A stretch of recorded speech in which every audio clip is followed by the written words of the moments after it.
අපේ බුදුරජාණන් වහන්සේ ජේතවනාරාමේ වැඩ ඉන්න කාලේ නාගලෝකෙ නාගේ මනුස්ස සුරූපෙන් වෙස්වලාගෙන පැවිදිවිච්ච ස්වාමීන් වහන්සේ නමක් වගේ වෙස්මවාගත්තා.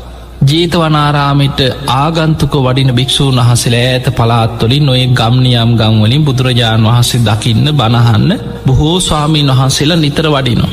මේ වඩින පිරිසත් එක්කම අර නාගයත් භික්ෂුවක් විදිහට වෙස්වලාගෙන දවසක් ජේතවනාරාමයට පැමිණිලා දැන් දම් සභා මණ්ඩපේ පිරිස බණහන්න සූදානං වෙච්ච වෙලා මේ පිරිස අතරම ස්වාමීන් වහන්සේලා අතරින් ගිහින් වාඩි වුණා. දැන් වාඩි වෙලා බණහන්න බොහෝම ආසාාවෙන් සද්ධාවෙන් බණහන්න බලාගෙන ඉන්නවා. එදා බුදුරජාණන් වහන්සේ දම් සභා මණ්ඩපේට වැඩම කරලා උන්වහන්සේ දහම් දෙස්වා. බුදුරජාණන් වහන්සේ බුදුවැසින් දැක්කා මේ මනුස්සෙක් නෙමෙයි මනුස සුරූපෙන් වෙස්මවාගෙන හිටියට. හැබැයි බුදුරජාණන් වහන්සේ දන්නවා තමන් වහන්සේ ළඟට මේ ප්‍රශ්නය එනවා. එනිසා උන්වහන්සේ ඒ ගැන කතා නොකර උන්වහන්සේ දහම් දෙස්වා. දේශනාව අවසාන බුදුරජාණන් වහන්සේ තමන් වහන්සේගේ ගන්ධ කුටියට වැඩම කර. තැන් අර ආගන්තුකෝ වැඩම කරපු භික්‍ෂූන් වහන්සේලාට ජේතවනාරාමී තුළ ආගන්තුක කුටි සෙනසුන් පනවල තියෙන. බොහෝ භික්‍ෂූන් වහන්සේලා ඇත පලාත්වලින් ආගන්තුකෝ වඩින. උන්වහන්සේලට වැඩ ඉන්න කුටි සෙනසුන් ආවාස පනවල තියෙන. දැම් මේ නාගේ මනුස්ස සුරූපෙන් වෙස්වලාගෙනාවත් මේ කෙනාටත් කුටියක් ලැබුණ දැන් භික්ෂුවක් වගෙනන්නේ ආගන්තුක කුටියක් ලැබුණ. තැම් මේ කුටියට ගියා.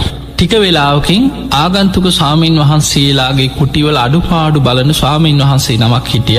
උන්වහන්සේ සාමනේර ස්වාමීන් වහන්සේ නමක් උන්වහන්සේ ඉතින් බලනවා කුටිවල වතුර තියෙනවද පැම්භාජන තියෙනවද මෙන්න මෙතනයි ස්වාමීනී වැසිකිලිය තියෙන්නේ මෙන්න පැම්භාජන මෙන්න පඩික්කම මෙන්න ඔබහන්සේලට මොනවද අවශ්‍ය කුටිවලට මේ විදිහට අඩුපාඩු බලාගෙන ආගන්තුක ස්වාමීන් වහන්සේලාගේ විස්තර අහගෙන යනකොට මේ ස්වාමීන් වහන්සේගේ කුටියටත් ගිහිල්ලා කුටිය දොරට ඇගිල්ලෙන් තට්ටු කරනකොටම දොරවහගෙන නෑ දොර ඇරුණා. දොර ඇරෙනකොට කුටියෙන් එකයි විශාල දරණ ගහගත්ත නාගෙක් මුළු කුටියම පිරෙන්න දරණ ගහගත්ත නාගේ. උන්වහන්සේට විශාල බියක් ඇතිවුණ මේ රහතන් වහන්සේ නමක් නෙමේ පොඩි හාමුදුරුවනේ. උන්වහන්සේට බියක් ඇතිවුණා ඒ බයවෙච්ච පාර නතර වුණේ බුදුරජාණන් වහන්සේගේ කුටිය ළඟමයි. ගිහින් කිව්වනේ ස්වාමීනී භාග්‍යවතුන් වහන්සේ මං කවදාවත් දැකලනෑ අසවල් කුටිය පිරෙන්න්න මහ විශාල නාගයෙක් කියෝ. මේ කුටිය හිටිය ස්වාමීන් වහන්සේ නමක් උන්වහන්සේට අනතුරක් වෙලා දන්න කිය. බුදුරජාණන් වහන්සේ දන්නවා කෞදමි බුදුරජාණන් වහන්සේ වදල භික්ෂුව ඔබ ආයමත්තේ කොටිය ළඟට යන්. හැබැයි කොටියට ගිහිල්ල දොරාරින්න යන්න එපා ඔබ එලිය ඉඳං ඈත ඉඳං උගුර පාදල කතා කරන්න. එතකොට කෙනෙක් සිවුරක් පොරෝගෙන එලියට කියෝ. අන්නේ කෙන එක්කං එන්න කිව තතාගතයන් වහන්සේ ළඟ. දැම් බයෙන් මේ ස්වාමීන් වහන්සේ අර කුටිය ඉස්සරහට ගිහිල ඇත ඉඳං උගුර පාදල කතා කර. කතා කරනකොට දැම්මේ නාග සුරූපෙන් නිදාගන්න සූදානං වෙච්ච නාගයා ආයමත් මනුස්ස සුරූපෙන් භික්ෂුව වගේම වෙස්මවාගෙන සිවුර පොරෝගෙන එලියටාව. එතකොට කිවන්න තතාගතයන් වහන්සේ ඔබට කතා කර. බුදුරජාණන් වහන්සේ ඔබට අඩගහනෝ වඩින්නේ කියලා දැන් ඔන්න එකක් ගිය. බුදුරජාණන් වහන්සේෝ දැක්කට පස්සේ හිම වන්දනා කළ එකත් පසකින් බිම බලාගෙන වාඩි වුණා. බුදුරජාණන් වහන්සේ හන ඔබ කවුද සද්ද නැතුව හිටිය උත්තර දෙන්න ඇතු බිම් බලාගෙන ඉන්න. දෙවනි වතාවත් තතාගතයන් වහන්සේ හවා ඔබ කවුද දෙවනි වතාවත් නිහඬව ඉන්න උත්තර දෙන්න ඇතු. බුදුරජාණන් වහන්සේ වදාලා තතාගත බුදු කෙනෙක් ප්‍රශ්නයක් වීම සද්දි. දැන පිළිතුරු නොදී තතාගතයන් වහන්සේ වෙහෙසෙව්වොත් ඔබේ හිස හත් කඩකට පැලෙනවා කියෝ. ඒක මහ භයාන කකුසලයක්. ඒ නිසා තුංගනි වතාවේ අහන්න පෙර ඔබ පිළිතුරු දෙන්න. අන්න බයවුණත් ඇතිගත්තා අනේ ස්වාමීනී භාග්‍යවතුන් වහස මම නාගලෝක නාගේ. බුදුරජාණන් වහන්සේ වදාළ නාගය ඔබ ඇයි මේ භික්ෂුවක් වගේ වෙස්වලාගෙන මනුස්්‍යයන් අතරටාවෙන්. අනේ ස්වාමීනී භාග්‍යතුන් වහස මන් නිවන් දකින්න ආසයි කියෝ. මං පැවිදි ජීවිතයක් ගත කරන්න ආසයි. මට නිවන් දකින්න ඕන මට බණහන්න ඕන. ඒ නිසයි කියවම මනුස්ස සුරූපෙන් වෙස්මවාගෙනාව. බුදුරජාණන් වහන්සේ වදලන්නාගය ඔබ දැන් නාගලෝකෙට අයිති කෙනෙක් ඔබ මනුස්සෙක් නෙමෙයි.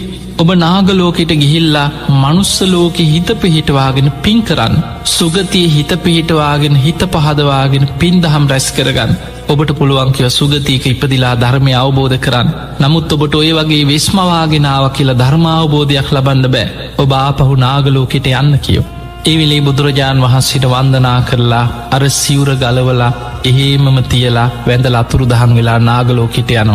මෙන්න මේ සිදුවීම නිසා අදටත් ස්වාමීන් වහන්සේ නමක් උපසම්පදා කරද්දී අහන ප්‍රශ්න අතර අයං නාගෝ ඔබ නාගයෙක්ද කියලාහනවා.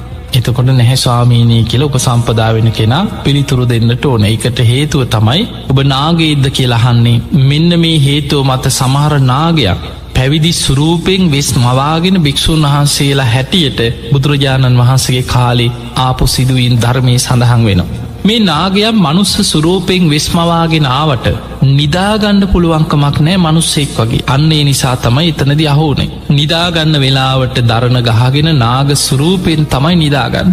මේ කෙලෙස් සහිතය නාගයෝ කියන්න. ඔවුන්ට නාග සුරූපයෙන්ම තමයි ඒ නිදාගන්න කටයුතු මළමුට්ට කරන කටයුතු ඒ හැම දෙයක්ම කරන්න වෙන්. හැබැයි මනුස්ස සුරූපෙන් ඇවිදින්න පුළුවන් වෙස්මවාගෙන වාඩි වෙලා ඉන්න පුළුවන්, බණහනවා වගේ ඉඳගෙන ඉන්න පුළුවන්, ඇවිදින්න පුළුවන්. අන්නේ බාහිරට පේන කටයුතු ටික විතරක් වෙස්මවාගෙන කරන්න පුළුවන්කම තියෙනවා. එතකොට අපිට පේනවා මේ නාගයෝ බොහොම සද්ධාවන්තයි. ඒ සද්ධාව නිසාමයි මේ වෙස්මවාගෙන එන්නේ, බණහන් පැවිදි වෙන්න එන්නේ.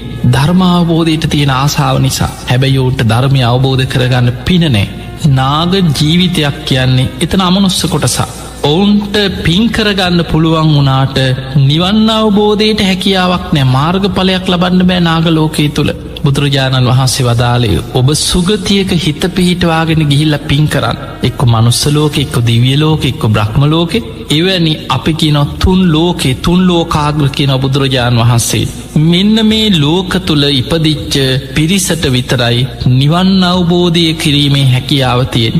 හැබැයි 13 වහන්සේලා ගැන ගත්තොත් උන්වහන්සේ නාගයන්ට පින්කර ගැනීම පිණිසම සිරිපා සටහන් පිහිටෝලා තියෙන. දඹදිව සඳහන් වෙන නර්මදා නදී තීරේ බුදුරජාණන් වහන්සේ වැඩ ඉන්නකොට මේ නදියට, මේ ගංගාවට අධිග්‍රෝහිත නාගයන් ගඟෙන් මතු වෙලා බුදුරජාණන් වහන්සේට වන්දනා කරලා ඉල්ලීමක් කරානේ, ස්වාමීනී භාග්‍යවතුන් වහන්සේ නාගලෝකේ අපිට වැඳුම් පිදුම් කරන්න පූජනීය දෙයක් ලබා දෙන්න. අනේ ස්වාමීනි අපි ගැන අනුකම්පා කරන්න, අපිටත් පින් රැස් කරගෙන සුගතියේ හරි උපදින්න පූජනීය දෙයක් ලබා දෙන්න. බුදුරජාණන් වහන්සේ මේ නාගයන්ගේ ඉල්ලීම මත ගලාගෙන යන නර්මදා නදියේ ගල්තලාව මත සිරිපා සටහනක් පිහිටෙව්වා කියලා සඳහන් වෙනවා දේශනාවල. හැබැයි අද අපිට මනුස්ස ලෝකයට මේ සිරිපා සටහන හොයාගන්න බැරි වෙලා තියෙන. එතකොට මේ නර්මදා නදියේ ගල්තලාවේ මේ ගඟ ඇතුලේ තමයි, ගම් පතුලේ තමයි සිරිපා සටහන පිහිටවන්නේ නාගලෝකේ නාගයන්ට වැඳුම් පිදුම් කරන්න. ඒ වගේමයි අපේ ඉතිහාසයේ සඳහන් වෙනවා බුදුරජාණන් වහන්සේ කැලණියට වැඩම කරපු ගමනේ උන්වහන්සේ කැලණි ගඟෙන් පැම් පහසු වෙලා ගොඩට වඩිනකොට මේ ගඟෙන් මතුවෙච්ච නාගලෝකේ නාගයන් වන්දනා කරලා ඉල්ලීමක් කරානේ, ස්වාමීනී භාග්‍යවතුන් වහන්සේ නාගයන් වන අපිටත් වැඳුම් පිදුම් කරන්න පූජනීය දෙයක් ලබා දෙන්න. බුදුරජාණන් වහන්සේ කැලණි ගඟේ රළෙන් මුවාවන තැන නාගයන්ගේ ආරාධනය මත සිරිපා සටහනක් පිහිටෙව්වා කියලා ඉතිහාස සඳහන් වෙනවා. හැබැයි ඒ සිරිපා සටහනත් අද මනුස්ස ලෝකේ අපිට හොයාගන්න බැරි වෙලා තියෙනවා. මොකද මනුස්ස ලෝකේ අපිට වැඳුම් පිදුම් කරන්න පිහිටෙව්වන් නෙමේ. නාගලෝකේ නාගයන්ට වන්දනා කරන්නයි කැලණි ගඟේ රළෙන් මුවාවන තැන ගම් පතුලේ තමයි ගල්තලාවේ මේ සිරිපා සටහන පිහිටෙව්වා කියලා සඳහන් වෙන්නේ.